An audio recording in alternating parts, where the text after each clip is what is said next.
ఇక్ష్వాకు వంశంలో ఒక రాజు చేసిన త్యాగం దేవతలనే కదిలించింది.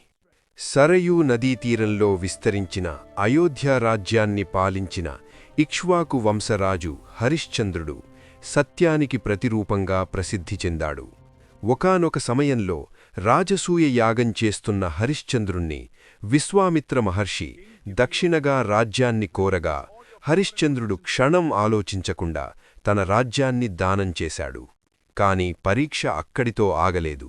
మహర్షి స్వంత వస్తువులు కూడా ఇవ్వమని అడగగా సత్యానికి కట్టుబడి ఉన్న రాజు భార్య తారామతిని, కుమారుడు రోహితాశ్వను అమ్మి తాను చండాలుడిగా మారి శ్మశానంలో పనిచేశాడు.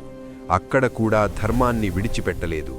అదే శ్మశానంలో విధి మరింత కఠినంగా పరీక్షించింది. రోహితాశ్వ మరణించగా తారామతి అతని శవాన్ని తీసుకువచ్చింది. అయినా రాజు ధర్మాన్ని విడవలేదు.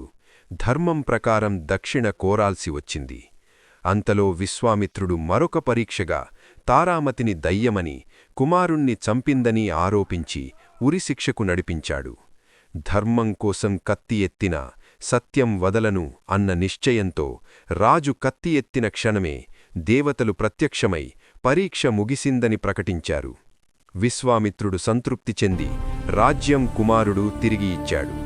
హరిశ్చంద్రుడు రాజ్యాన్ని కోల్పోయినా సత్యాన్ని కోల్పోలేదు. అందుకే ఆయన ఇక్ష్వాకు వంశంలో ధర్మానికి శాశ్వత ఆదర్శంగా నిలిచాడు. ఇలాంటి వీడియోల కోసం మన ఛానల్ని ఫాలో అవ్వండి.